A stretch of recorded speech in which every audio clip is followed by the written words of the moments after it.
Hey, physics fans, Mr. Russo here, doing some law of conservation of energy from Unit 7 on energy, and specifically we are talking about collisions. There was some discussion in both classes about needing some support on how to gather raw data from the video clip of iron disc dropping on cart. So before I even start the video clip, I wanted to go through my thinking. So anytime, we're talking about the laws of thermodynamics, and we have systems, right? We have the systems approach to finding a frame of reference. So we've got a before. We've got an iron disc that is stationary. It's just hanging in space by some dude's hand. And we have a cart that comes in from screen right. And as the cart comes under the disc, the man drops the disc onto the cart. There's a little bit of bouncing, and eventually the disc comes to be stationary on the cart, but moving with the cart. So that's our after or our new system. All right, so what do we know? Well, if we believe the law of conservation of energy, the kinetic energy before should be equal to the kinetic energy after if it was an elastic collision, and we're assuming that it is. So what is the momentum of the disk? It has no momentum because it has no velocity in the horizontal direction. And what is the velocity, the inertia of the cart? It's the mass of the cart times the velocity of the cart. We know from our knowns the mass of the cart, we know the velocity of the disk, and we know the mass of the disk. So we've got to, in a moment, open up our video and our toolbox and figure out the velocity of the cart. On the after side of the equation, we've got the momentum of our new system, which is the disk plus the cart, which is the mass of the disk plus cart system, which we know. And we'll also use the video to dig out our velocity of the disk and the cart. So a lot of work went into setting ourselves up. I will try to switch cameras, pause for a moment, switch cameras, and we will dig out some data. All right, let's try this. Okay, here we are with our data collection ready to go. Well, almost. I need to scroll up a bit. There we go. All right, I hit the oh, that's unfortunate. Where are my tools? Let's see if I can. Oh, that didn't work out right. That's good for the blooper reel, right? Anyway, I think there's just enough showing. All right, I can hit go. All right, so here we go.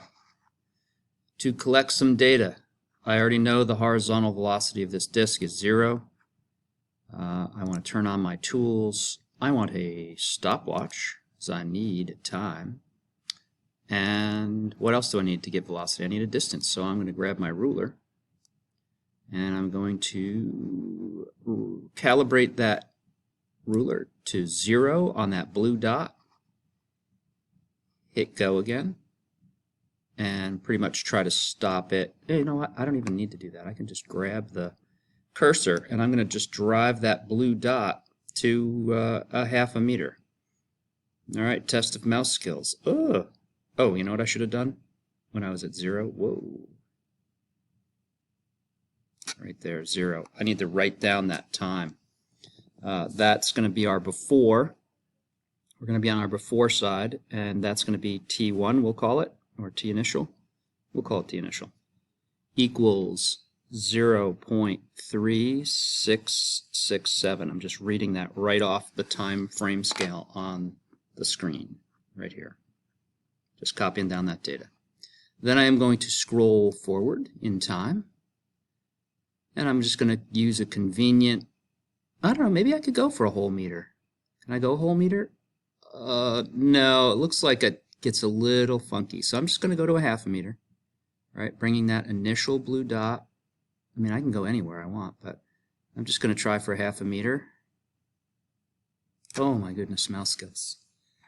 All right, so I'm going to write down that time final equals 0.6208 seconds. That is right here, right? And my distance is 50 centimeters, or D equals 0.5 meters. Just getting some raw data. All right, I'm going to drag this forward slowly so you can see it. All right, so the guy drops it as the cart gets there. I wonder how many takes that took, right? And we can see some bouncing up and down, some skidding of the disc on the cart. All of that is not really too useful for us because it's beyond our ability to analyze. But right about here, right, I notice, right, I can scroll back and forth. That's even cleaner, right? That is done skidding. So between that 1 meter mark and here, it's too hard for us to analyze. So I'm just going to take my calibrated stick. This time I'm going to go with the back blue dot and place that on my 0. I'm going to go over to my raw data table and call this T initial. And I'm going to read this number right here off the screen, equals 1.4625 seconds. And T final will be, let's see what we can get. All right, dragging my cursor forward. I could go, well, the whole meter mark is off the screen, so we won't use it. But I could go anywhere, couldn't I? All right, I'm just going to go with a half a meter again. All right, and D again is 0.5 meters. And my time final off the screen right here, 1.8667 seconds. Boom. There we go. That is our raw data. I will pause again and go back to our calculation sheet. All right, here we are back on our calculations page. I can cycle this up a little bit. There we go. Got a little more space. All right, what is our velocity of the cart? Velocity is distance over time. In this case, it's 0.5 meters over T final minus T initial. I can't do 4-digit subtraction in my head, so I get out my trusty calculator. 0.6208 minus 0.3667 equals 0.2541 seconds. Thank goodness for high-speed photography, because can I record any information like that? No. So 0.5 divided by 0.2541 equals, well, just shy of 2 meters per second. Velocity of the cart is 1.9, and I notice my significant figures are really at 1, so that would really be 2 meters per second, wouldn't it? Because it would round up.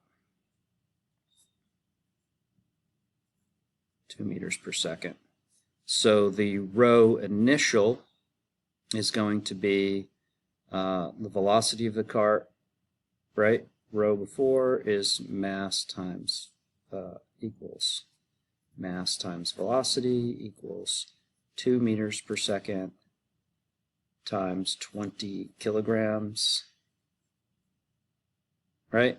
Now I can do that without a calculator. My rho before is 40 kilogram meters per second, right? And I can circle that because that's what I need to see over on this side. see what we get. Again, what is the velocity of our new system? Is distance over time. Again, it's the 0.5 meters. And again, I'm going to get my calculator.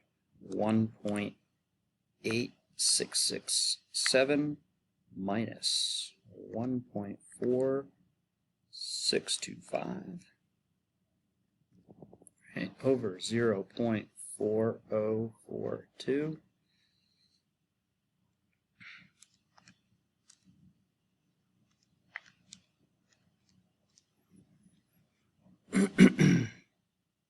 Our new velocity is 1.24, right? Meters per second.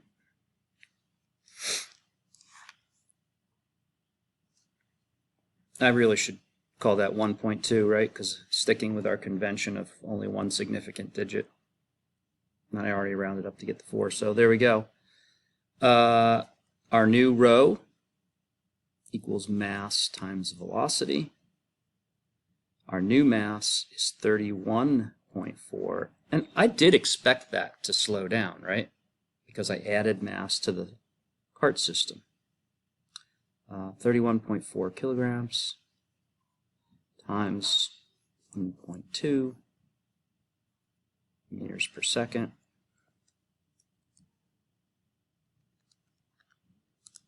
Calculator says our new rho equals 38.8 kilogram meters per second. I'm going to circle that. How do these two compare? Well, seat of the pants, I say, boy, that's pretty darn close, right? But pretty darn close really isn't very precise, is it?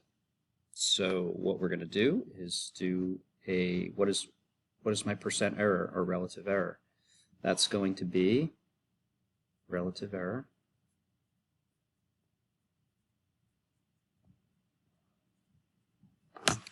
And that is, what did we find? 38.8, right? Minus our 40 divided by 40, right? Notice the use of parentheses for your calculator. MDOS means things, right? Times 100, 38.8 minus 40 divided by 40. 2.8%. 2.8%. Yeah, we're in a high school physics lab. We've set the bar at 10%. Error is pretty good. We're at 2.8%. I would say energy was conserved. I would say, there we go. That is how you do these.